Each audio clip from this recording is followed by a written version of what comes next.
দেশের আইন শৃঙ্খলা পরিস্থিতি স্বাভাবিক রাখার নিমিত্তে ইউনিট টু সিভিল পাওয়ারের আওতায় ৯ পদাতিক ডিভিশনের অধীনস্থ ৪৫ এমএলআরএস রেজিমেন্ট আর্টিলারি গত ৯ আগস্ট ২০২৪ তারিখে ২৫০০ নারায়ণগঞ্জে মোতায়েন হয়।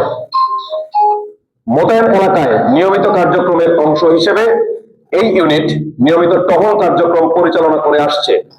জনগণের নিরাপত্তা নিশ্চিতকরণ, বিভিন্ন পোশাক শিল্প কারখানায় স্থিতিশীলতা রক্ষা, থানা হতে লুট হয়ে যাওয়া অস্ত্র উদ্ধার, মাদকদ্রব্য উদ্ধার, মহাসড়কে নিয়মিত চেকপোস্ট স্থাপন সহ বিভিন্ন কার্যক্রম এই ইউনিট পরিচালনা করে আসছে। আজকের এই অভিযানটি পরিচালিত হয়েছে নারায়ণগঞ্জ জেলার ২৫০০ উপজেলার কালাপাহাড়িয়া ইউনিয়নে। এই এলাকাটি চতুর্পাশ থেকে নদী দ্বারা বেষ্টিত হওয়ায় ভৌগোলিকভাবে বিচ্ছিন্ন একটি সংবেদনশীল অঞ্চল এবং দীর্ঘদিন ধরে অপরাধ প্রবণ এলাকা হিসেবে পরিচিত। আজকের অভিযানের উদ্দেশ্য ছিল অবৈধ অস্ত্র ও গোলাবারুদ উদ্ধার, অপরাধীদের আশ্রয়স্থল শনাক্তকরণ এবং তার নিয়ন্ত্রণ নেয়া, অপরাধমূলক কর্মকাণ্ড দমন, জনগণের নিরাপত্তা নিশ্চিত করা। সন্ত্রাসী কার্যকলাপ নিয়ন্ত্রণের প্রেক্ষিতে এই ইউনিট কর্তৃক বিভিন্ন সময় গোয়েন্দা মাঠ কর্মী পাঠিয়ে কালাপাহাড়িয়া এলাকার বিভিন্ন তথ্য সংগ্রহ করা হয়। গোয়েন্দা তথ্যের ভিত্তিতে এই এলাকায় বিভিন্ন অবৈধ অস্ত্র, মাদক এবং থানা থেকে লুটকৃত অস্ত্র থাকার সম্ভাবনা রয়েছে বলে জানা যায়।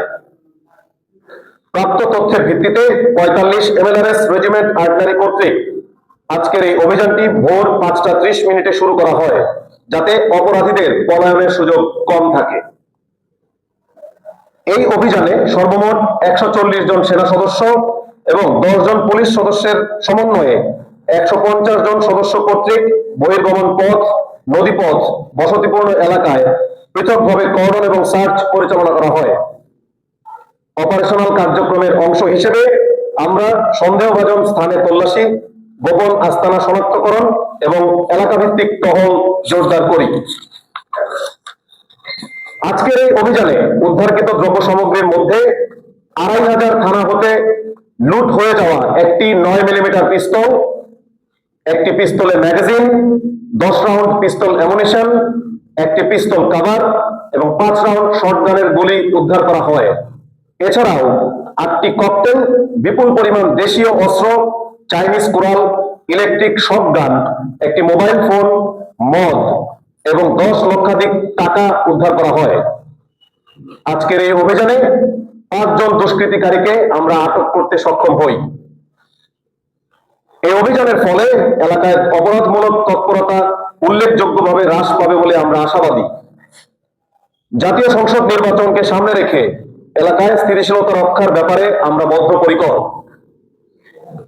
পরিশেষে বাংলাদেশ সেনাবাহিনী আইন শৃঙ্খলা রক্ষা এবং জনগণের নিরাপত্তা নিশ্চিতে সর্বদা প্রস্তুত।